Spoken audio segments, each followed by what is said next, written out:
Stop! Don't buy a lathe yet.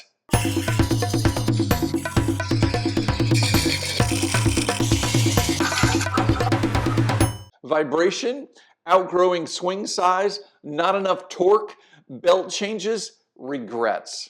Hi, I'm Kent and welcome to Turn a Wood Bowl. In the next few minutes, I'm going to help you answer what lathe is best for you. And it might not be the one you're thinking of.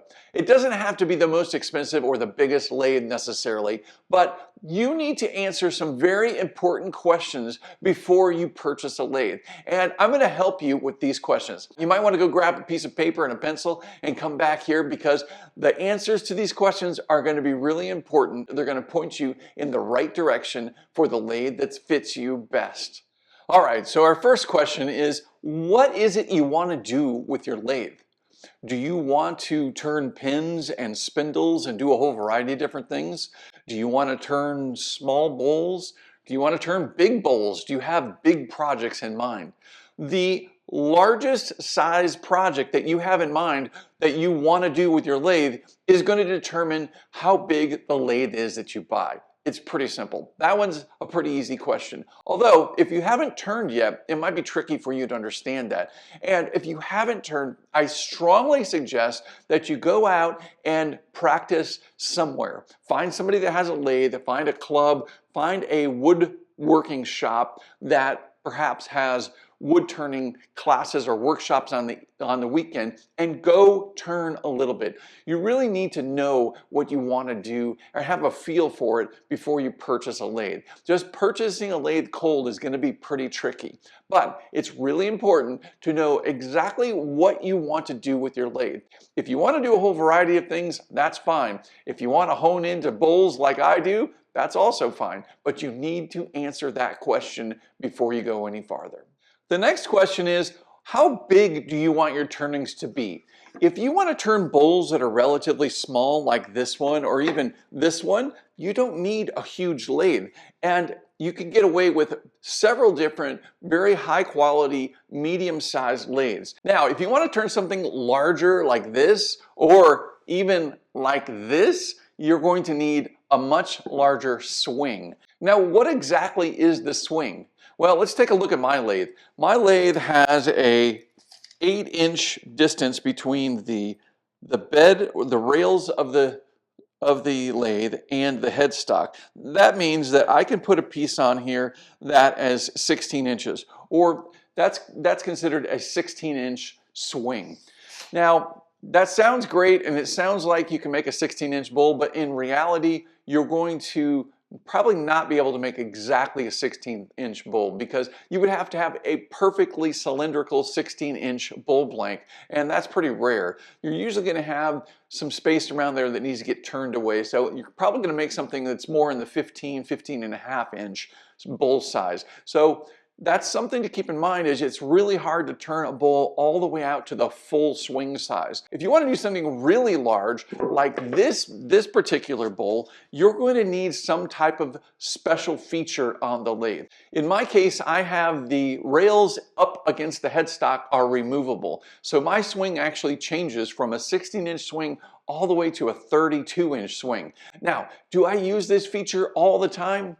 I absolutely do not. I probably use it less than 1% of the time. Now, it is nice that it's there, but I don't use it that often. Now, there are lathes out there that the headstock swings and it can be rotated so that the bowl can be turned out away from the rails. You can do that, but there are trade-offs because you really need to have stability, and you're also going to have to change all of your turning techniques because you've got to move your tool rest around. Now, I'm not saying you can't do it or it's a bad thing. It's just something that you have to get used to, and you need to realize that those special features are unique to just that particular lathe. So that's something to keep in mind as well. But all in all, you need to know how big the pieces are that you want to produce, and that's going to determine your swing size.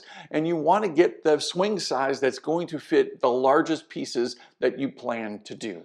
All right, this next question is going to hit a little bit deep and get personal. I didn't really mention this at the beginning, but we're going to have some personal questions in here that you need to answer yourself. It is important that you understand what the true answer is before you move forward. The question is, how serious are you about turning? Are you the type of person that once you commit to something, you just go at it, you kind of lock on it like a pit bull and you just go for it and you get there? Or are you the type of person that says they're going to do a bunch of projects, but those projects are kind of still sitting around? It's important to know that wood turning is not like any other woodworking, period. It's that simple. Wood turning takes time to develop the skills and techniques to turn properly. You're not going to develop these over a weekend. Most of the things in a woodworking shop, the tools in that, you can just go buy those and you can outfit your shop and have the tools, and most of the tools you can learn in a matter of minutes how to operate. And yeah, you'll get better at using those tools over time, but you can start using a table saw the day that you buy it and you can have great success. When you purchase a lathe, and if you've had no wood turning skills, you're going to struggle at first. Wood turning requires time. It requires patience, practice, and persistence. If you're the type of person that can do that and get through that persistence, then by all means keep moving forward. We just need to figure out exactly which lathe you need. But you have to be honest with yourself. If you're the person that says they want to do this and after a few months that lathe is just sitting there collecting dust and it's not being used, then you might want to rethink this whole process of purchasing a lathe. And again, like I said earlier, go someplace and try to get some time in wood turning on somebody else's lathe, either a friend or a wood turner or another club, or see if a woodworking shop has a workshop so you can at least get your hands dirty and understand what's involved with wood turning before you purchase a lathe. What's your real budget? I told you these questions are going to get personal. I know what you're thinking initially, because that's how I think as well. Is I'm relatively frugal. I don't want to spend a lot of money. You might be thinking to yourself, well, I want to spend as little as possible. Okay, I get that. But hear me out here for a second. If you've used tools at any point in your life, you know that purchasing a quality tool is going to make life easy for you. You're going to have a more reliable tool. A lathe is nothing more than a tool. And as you guys know, I have a robust Sweet 16. This lathe was not cheap, and I'm not sponsored by them. I bought this with my own money. It was not cheap. This was the thinking that went behind this lathe. At the time, I was working on my website, Turn a Wood Bowl. I wanted to make sure that I had a good lathe to do as much as I possibly could with. Plus, I love turning bowls, so I wanted to turn larger bowls. And I needed a good quality, heavy, stable lathe to do that. And this was a lathe that I honed in on. The mindset that I had to take in this was, what am I investing in? Well, I'm investing in my future of turning. I know that I love turning and I want to go forward with this, and I don't see this fading anytime soon. So I'm willing to make that investment. Yeah, the price of this stung at first, but it's paid for itself many times over, and not just from doing videos and things like that, but just from the overall satisfaction of turning. If you buy a quality lathe, you're going to be able to turn for years and years and have a reliable tool. Think of it this way. If you're struggling with your lathe, if you've got to change belts and you've got vibration issues and you don't have speed control and things like that, you're going to be frustrated when you're turning, and it's going to make the whole turning experience not enjoyable, and you could easily get discouraged and want to not turn. Well, we don't want that. We want you to be able to turn. The best compliment for a tool is for that tool to be invisible. And what do I mean by that? Well, actually, I mentioned this in the Bowl Gouge Mastery course. The goal of that course is to help you learn to use the bowl gouge so that you're not even thinking about the bowl gouge. You're just thinking about the shape of the bowl and the cuts you're going to make, and you just do them. You don't have to overthink it. And the bowl gouge is not in your head. It just becomes invisible. Well, the same thing's true of the lathe. If you have a good quality lathe, and it's probably going to cost a little bit more, but if you have a good quality lathe that fits your needs, you're going to be able to turn without even thinking about the lathe. The lathe is not going to interrupt you with vibration or forcing you to change belts or not having the right speeds or enough power to turn the blanks that you want to make bowls with. So that's really important to consider, is how much can you invest in your lathe. Now, I get it. If you don't have a lot of money, I totally understand. Here's what I strongly suggest. If you don't have a lot of money right now, consider waiting. Consider saving some of that money, considering selling some things to earn some more money to put to that investment of your lathe so you really get the best lathe that you can afford. Think of it like this. For the price of a vacation, you can get a really nice quality lathe. And yeah, that initial purchase is going to sting, but it's going to keep delivering for you for years to come, if not for the rest of your life. So when we think about budget, it's kind of a knee-jerk reaction to think, well, I want the cheapest one possible because I don't want to spend a lot of money here. And again, if you're just starting or if you don't want a really nice lathe, then yeah, get the cheapest one you can. But if you're excited about wood turning and you plan to do this for a while, try to invest in the lathe that is best for you. How much space do you have? This is a very important question because you might be thinking, well, I can fit that lathe in my workshop right now. But in reality, you're going to want to have some room around that. Now, look at the description of the lathe and look at the footprint of it so you know you actually have enough space to put it in your shop. But you're also going to need to add more space because you need to be working near your lathe and you need to get up to your lathe. I've seen this one many times too. Smaller MIDI lathes, M-I-D-I, are sometimes put on benches. And while that sounds good and it sounds like it's going to save you some space, if you got a little extra bench room, you can mount your lathe there. Unless you can get it very close to the edge or even have a platform where it comes off of the edge of that bench, if you can't get your knee underneath the lathe or underneath your turning, it's going to be tricky for you. Remember, you need to be able to move your body around so you can actually make all the cuts that you need while you're turning. And you also need space around you so that you can get out of the way in case something goes wrong. I know we don't want to think about that, but for safety reasons, you can't have a bunch of clutter around you or be pinned into an area because that's dangerous. Think about how much space you have, and it really needs to be more space than the footprint size of the lathe. Many of the lathes have casters for them so they can be rolled out and put into space. So maybe you have an open space in the middle of your shop and perhaps you can roll the lathe over there while you're turning and then bring it back. So that's something to keep in mind. But just remember, you're going to need a little bit extra space or quite a bit of extra space around your lathe when you're turning so that you're turning safe and comfortably. What power do you have in your shop or where you're going to be using your lathe? Do you have 110 volt or do you have 220 volt? This is a really important question because most 110 volt lathes are not going to have a lot of torque for larger turnings or larger bowls, and they're going to bog down. Just putting the resistance of a bowl gouge on a lathe that's 110 can stop the lathe many times. You really want to go with a 220 volt lathe or motor for your lathe. It's going to give you more power and more torque. When I started, I didn't have 220 volt in my shop. So what I did is I hired a local electrician, and it turns out that we had 220 volt by our dryer, and they were able to tap into that line and bring that over to the shop and wire that safely into our system. So it was really no big deal. If you don't have 220 in your shop, go contact an electrician and find out if it can be done and how affordably it can be done. It's worth the upgrade or the investment in doing that wiring and being able to plug in a 220 volt motor on your lathe to get that extra power while you're turning. Do you want electronic variable speed or EVS? If you plan to turn bowls, your answer to this question is yes. You definitely want electronic variable speed. Now, what is that? Well, if you see me turning, I usually take my speed all the way down as low as possible so that when I turn the lathe on, the bowl is barely turning. And then I can slowly dial up that speed until it's at the RPMs that I feel comfortable at. And it's the whole gamut.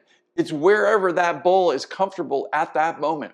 As soon as I start clearing away some material and truing it up a little bit more, I can speed it up a bit. But it's also important to remember to keep your lathe speed down for bowl turning. I got a video all about what speed to be turning your lathe. You're going to want to check that out. That's a whole other topic. Just know that controlling your lathe speed is critical, and you really want an electronic variable speed control. Now, what's the alternative to this? Well, the alternative is just a straight switch that is belt driven. Usually most lathes that are belt driven or belt speed controlled only have 3 settings, and depending on where that belt is sitting, that's the speed that the lathe will be turning. You flip the switch on and the lathe immediately goes to the top speed of that particular belt position, which for bowl turning is actually very dangerous. You got to remember that the bowl and the bowl blank is like a flywheel. So if that thing gets going too fast and you don't have control over it, what's going to happen is, at a minimum, you're going to have vibration. The lathe is going to start vibrating. It can start moving across the floor, all sorts of different things. You want to be able to dial that down and slowly bring it up to where you want that speed to be. But you can't do that with a belt-only speed-controlled lathe. That's why the electronic variable speed control is so important, especially for turning bowls. Now, if you're turning just spindles or if you want to do just pins, then the belt-driven lathes are fine. That's totally fine. Spindle turning, because the radius of that spindle is so small, they can turn at a much higher RPM without being as dangerous as a bowl. A bowl with a larger diameter turning at a high RPM is very dangerous. So again, check out the video on lathe speed, but just know, unless you're just going to do spindle turnings like pins and small spindle pieces, then you really want electronic variable speed control. How much vibration tolerance do you have? If your lathe starts bouncing around and starts moving around, how much of that are you okay with? That can be controlled by 2 things. Number 1, the electronic variable speed control that we just mentioned is super important for that. But the other thing that's important is the mass. Now, you don't have to have a super heavy lathe in order to get mass. So if you have a lathe that is perhaps mounted to a stand or something like that, but it's not very heavy, and you find that your bowl blanks are causing it to vibrate while you're turning, you can do a variety of different things. You can add sandbags to that, to the bottom or to the legs of the lathe. Some people I've seen make a kind of a crossbar or like a shelf underneath the lathe between the legs and then put weights on that. Whatever you can do to add more weight to the lathe is going to reduce vibrations. On the other hand, you can also purchase lathes that are heavier. The heavier the lathe, the less vibration you're going to have. The more mass of that lathe is going to help dampen any kind of vibrations that occur from your turning. But that being said, is you can still have vibrations. I don't think I've seen a lathe that's heavy enough that won't vibrate under certain circumstances. Just know that the less expensive lathes that aren't very heavy, you're going to need to figure out options for anchoring that and adding weight or mass to it to help reduce vibrations. Okay, now it's time to take your answers and match them for the best category of lathe that fits your needs. Now, I'm not sponsored by any manufacturer, and I'm not going to point you in particular lathe directions. I will recommend a couple of them, maybe from my own experience, but you need to decide which lathe best suits your needs. The goal for this video was to get you into the right category of lathe so you understand what you should get at this moment. The first category are the mini lathes. These are relatively inexpensive lathes that take up very small space. They don't have all the bells and whistles of other lathes. They are decent, and this is a great way to start. So if you have a limited space, if you're not really committed to turning yet, maybe you don't have an opportunity to practice or to turn on somebody else's equipment, and you just want to try out turning, well, these are a great way to start, and they don't take up a lot of space. But just keep in mind, they're not going to be able to turn large bowls or large turnings. They're ideal for small work. They're ideal for small pin work or spindle work, and they don't take up a lot of space. So you can put these away if you want when you're not using them, and they can be used on a bench very easily. You're not going to have a large turning on there to cause a lot of vibration. So they're ideal to at least experiment. Just know that the mini lathes have a lot less features than some of the other lathe categories that we're going to talk about. Now, the next category are the MIDI, not mini, but MIDI, M-I-D-I. These are larger lathes, and this is a really nice in-between category. That's not the small minis, but they're also not the larger, heavier lathes. So again, if you have limited shop space, or if you're not quite committed, the MIDIs are also a great way to start. Now, these can have a lot more features as well. As a matter of fact, I had the Jet 1221, and it does have the electronic variable speed control, which is really nice. It does have the belt adjustment, so you can change the torque and how powerful it's turning, but you can also dial in that speed to what you need at that given moment. So it's great for turning small bowls. Keep in mind, the swing size is really critical, and this is not going to allow you to turn large bowls, but you can start with the MIDI lathes turning relatively small bowls. Now, the next size are the full-size lathes. These are larger lathes that are usually heavier and have bases or stands that they're on. They're going to have to use floor space on their own, usually aren't bench mounted, and you're going to have a lot more flexibility doing larger turnings with this category, the full-size category of lathes. You're going to be able to do pretty much anything you want here. This, if you plan on doing bowls and you want to do sizable bowls like salad bowls and things like this, this is the sweet spot for you. You want to be in the full-size category or the next category we talk about. And it's just going to give you exactly what you need. Now, remember to check out the description below, and I'm going to have several links to suggestions of lathes for each of these categories. Now, if you're in another country and these links don't work for you, just know that the category that you're in and find that particular lathe or the category of lathes that are available to you, and you'll know that you're in the right market or for the lathe that's going to fit your needs. The next lathe category are the premium full-size lathes. These are the lathes that have all the bells and whistles. They're going to be heavy. They're going to be able to do pretty much anything you want to do with them. And they're an investment, yes. They're definitely an investment, but if you're serious about turning and if you're loving turning bowls, especially if you want to get into this professionally, if you want to sell bowls eventually, then getting the quality lathe is going to be, it's going to be a big first step, but it's also going to help you. Like we talked about earlier, quality tools really make things a lot easier. I know this particular category is expensive and it may not be right for you, and that's totally fine, but just know that this is a possibility if you're very serious about turning, especially turning wood bowls. So don't forget this checklist. What is the largest size diameter you want to turn? Do you want electronic variable speed control or belt control? How much weight or stability do you need in your lathe? How big are the turnings going to be, and do you need that stability? What power source do you have? Do you have 110 or 220? And can you add 220 if you don't have it already? And what's your total budget? You also need to consider what tools you're going to need as well. So I've got that all summed up in another video. You're going to check that out after this video. Buying quality tools is going to make your life a lot easier in the long run. If you're serious about what you're going to be turning, then make your investment in you now. Oh, and here's two important bonus tips I want to add for you. If the model of lathe that you're looking at has optional motor sizes, and they don't all have this, but sometimes you can see that you can buy a 1-horse motor or a 1.5-horse motor, or maybe even a 2-horse or 3-horse motor. Get the largest motor that you can afford. And again, if you can't afford it, wait, save your money, sell some stuff, sell some kids, go get extra money and buy the largest motor that you're going to afford. You won't regret it. Here's what's going to happen.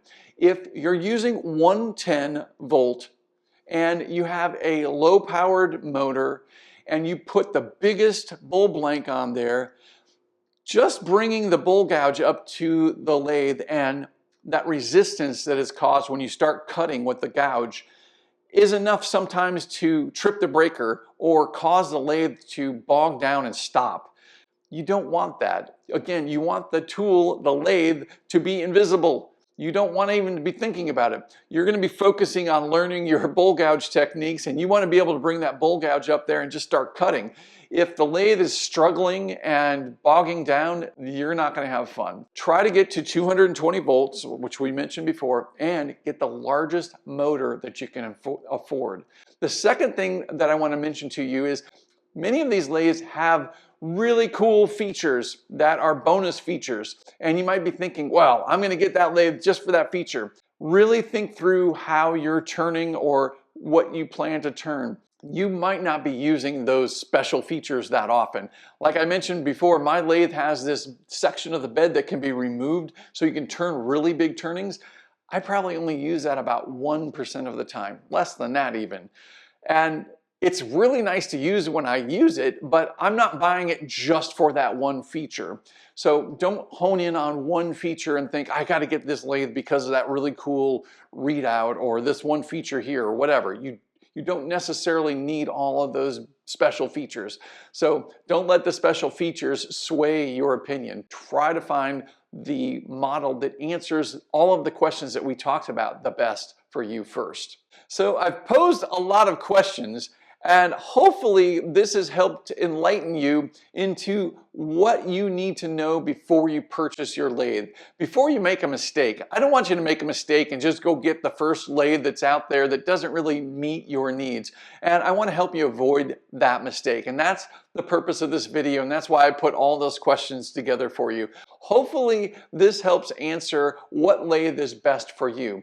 If you learned in this video that you might actually benefit from a different type of lathe than you were originally thinking, leave me a comment below and let me know about that. Oh, and while you're down there, click that like button. Thank you. I greatly appreciate that. Be sure to subscribe if you're not already subscribing. So check out my website, turnawoodbowl.com. Over there, I've got everything you need to know about turning wood bowls. You got it. turnawoodbowl.com. All right, guys, like always, thank you so much for watching. And until next time, happy turning.